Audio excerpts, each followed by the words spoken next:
Olá, eu sou o professor Márcio Miguel e hoje vamos falar sobre a Revolução Pernambucana, também chamada de Revolução dos Padres. Pessoal, a primeira coisa que temos que saber é o objetivo da Revolução Pernambucana.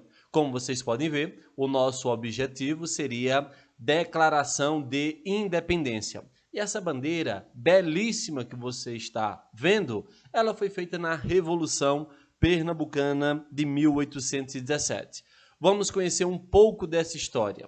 Seguinte, as rebeliões separatistas que ocorreram no Brasil por volta do século 17 e 18 abalaram a estrutura e o pensamento do processo colonial. Temos de peso três rebeliões separatistas. A primeira seria a Inconfidência Mineira, em 1789. A segunda, 10 anos depois, a Inconfidência Baiana, 1798. E temos a Revolução Pernambucana de 1817. Vale ressaltar que tanto a Inconfidência Mineira quanto a Inconfidência Baiana, elas não passaram da fase de conspiração. Elas não conseguiram executar o plano de declaração de independência. Apenas Pernambuco, a Revolução Pernambucana, é a única que conseguiu superar a fase de conspiração e declarou independência por 75 dias.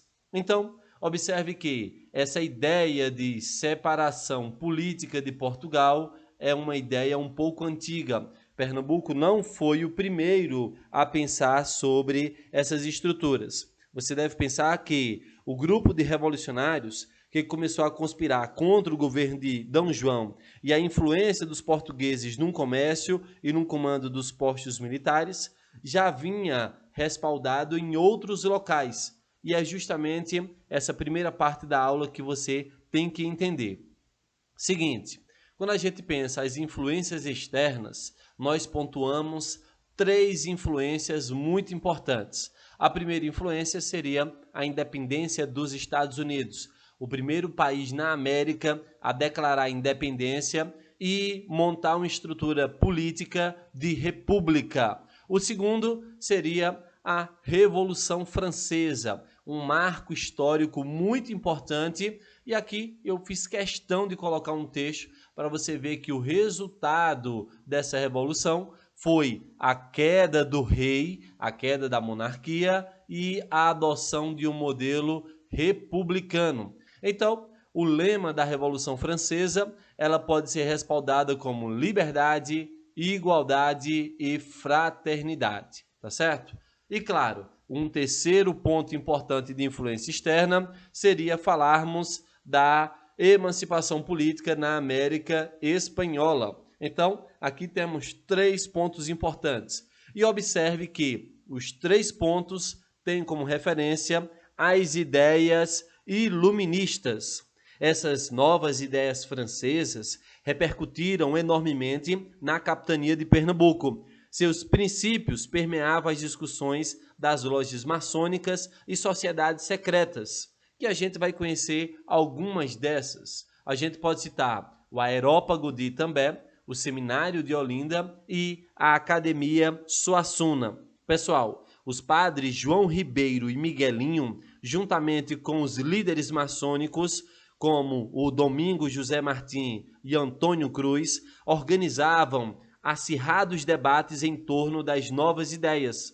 Tais discussões preparavam ideologicamente o terreno para que a semente da consciência nacional germinasse. Então, observe que esses são pontos muito importantes que você deve perceber, tá? Então, ó, destacando ideias liberais que eram discutidas entre essa intelectualidade desses três locais que você está vendo aqui, ó. O Aerópago, o Seminário de Olinda e aqui coloquei as ruínas da Casa Grande do Engenho Suassuna na cidade de Jaboatão, tá? E aí, claro, vamos dar destaque também para as lojas maçônicas, difusoras do pensamento iluminista liberal, eram bastante ativas em todo o Nordeste, principalmente no Recife.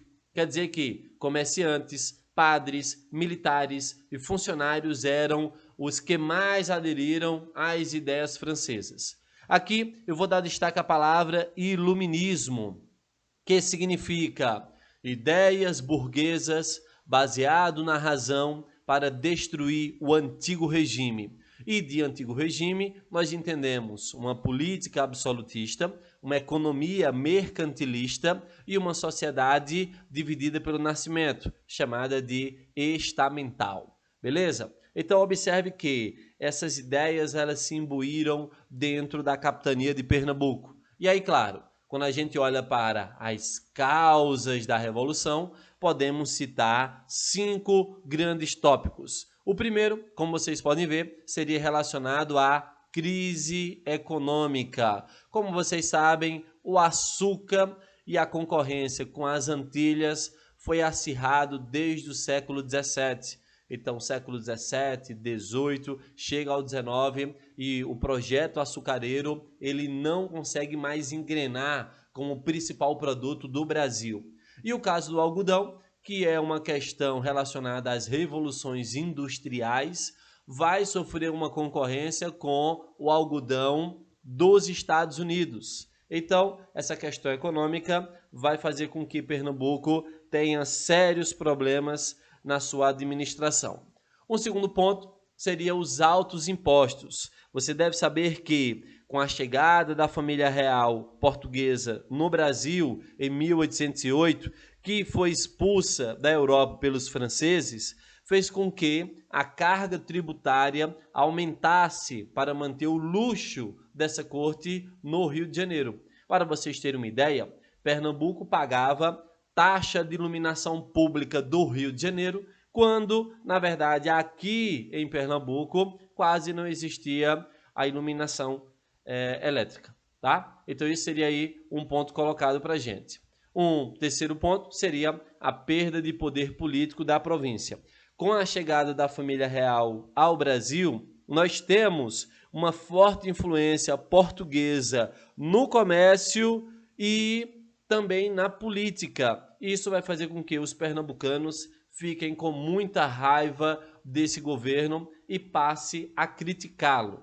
Um quarto ponto seria uma seca. Sabemos que o Nordeste é naturalmente seco e em 1816 ocorreu uma seca que fez com que ampliasse os problemas econômicos e ainda trouxesse problema para uma economia interna, fazendo com que os produtos aumentassem e a população mais carente passasse fome.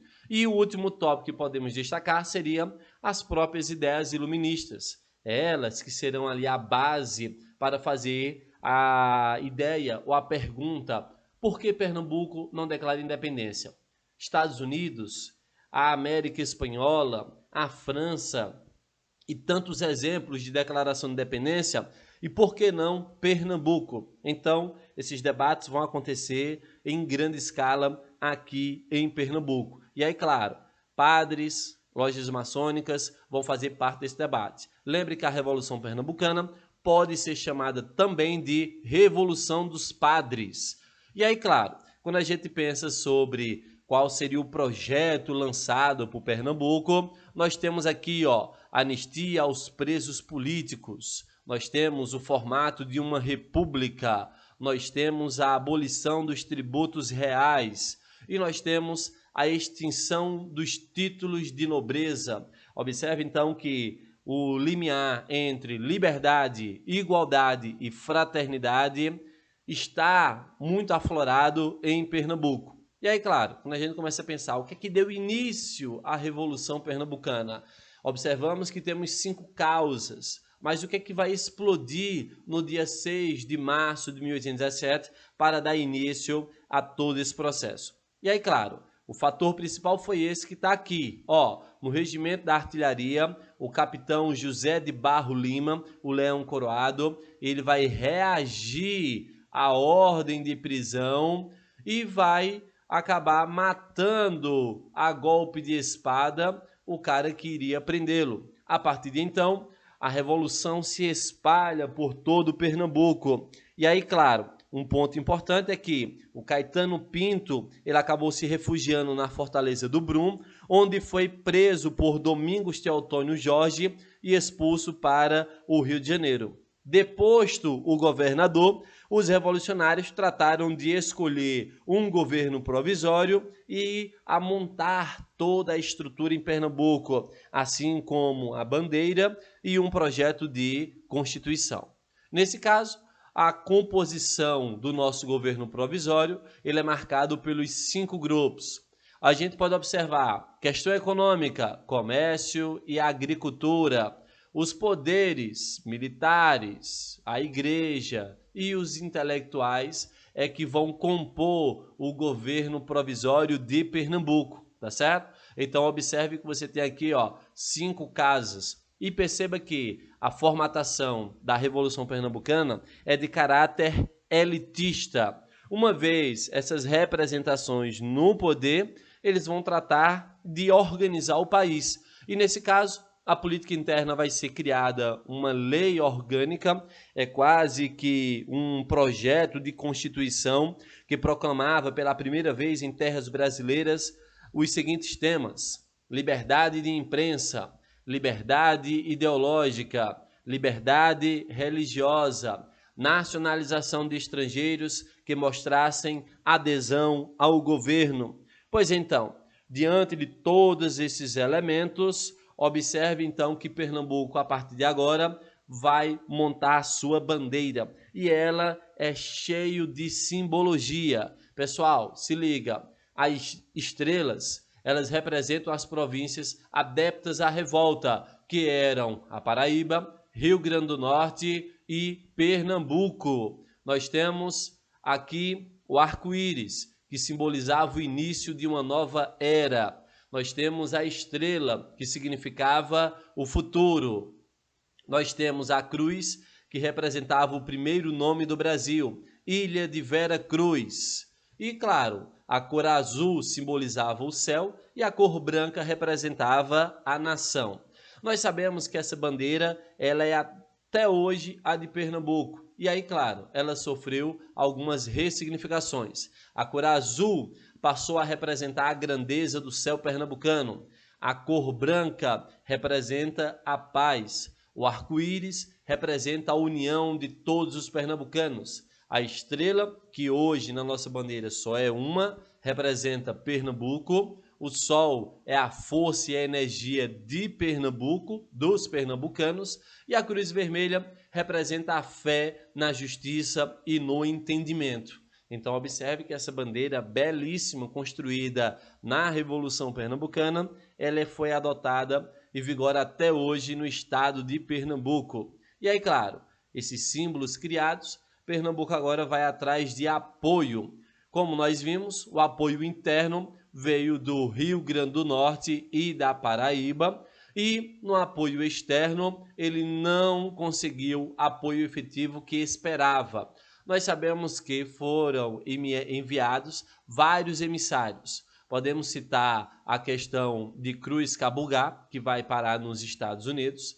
Temos uma tentativa de apoio na Argentina, Buenos Aires, e temos aqui uma tentativa de apoio na Inglaterra.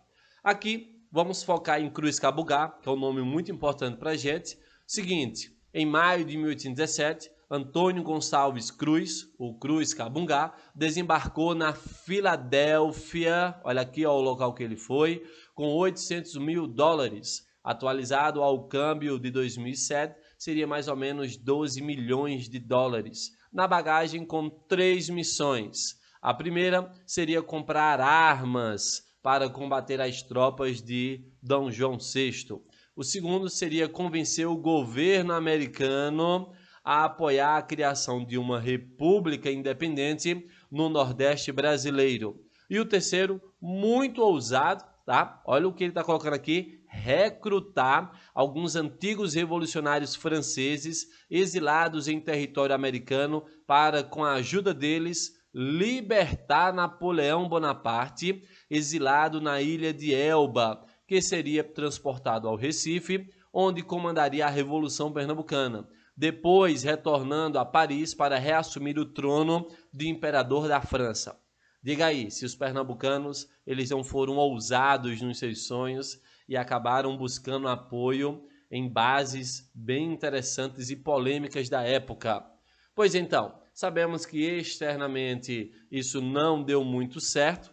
Observe que Pernambuco ele mantém toda essa confrontação e consegue buscar apoio no interior, tá? Você pode observar aqui, ó, a situação de Recife, Olinda, Paraíba, Rio Grande do Norte. Aqui nós temos a Sul, uma parte muito importante do Rio Grande do Norte.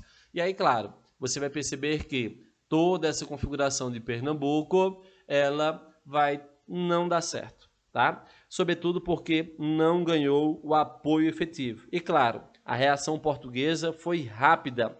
Para reprimir a revolução, Dom João enviou tropas por terra e por mar para conseguir prender todo esse processo.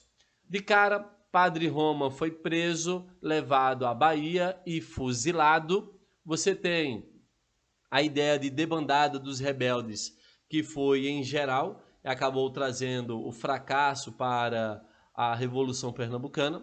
A repressão ela se alastrou, determinando ali pelo novo governador. Vários rebeldes foram fuzilados na Bahia e no Recife. Por esse mapa, aqui você tem ó, a cor mais clara mostrando a linha de insurreição e a cor mais escura a linha de repressão. Observe que com muita facilidade as tropas vieram por terra, porque os senhores de engenhos de Alagoas acabaram fazendo acordos com o rei e facilitando essa entrada, desistindo do processo revolucionário. E aí, claro, as consequências para essa revolução foi Pernambuco perder terras. Nós temos aí ó, as terras de Alagoas foram criadas, como você pode observar aqui nesse mapa, tá? Ó, esse pedaço aqui, a comarca de Alagoas foi desmembrada e oficializada por volta de 1818 e temos também perdendo o controle do Rio Grande do Norte. Então, como consequência, por declaração de independência, perceba que Pernambuco foi severamente punido para servir de exemplos para outros locais, tá certo? O porto do Recife foi bloqueado pela esquadra do almirante Rodrigo Lobo, enquanto por terra, Pernambuco foi invadido pela comarca de Alagoas. Repetindo, e aí eles tiveram toda essa formatação. E aí, para finalizar, a República, que durou 75 dias, teve os seus líderes condenados à morte. Dessa forma, finalizamos a Revolução Pernambucana.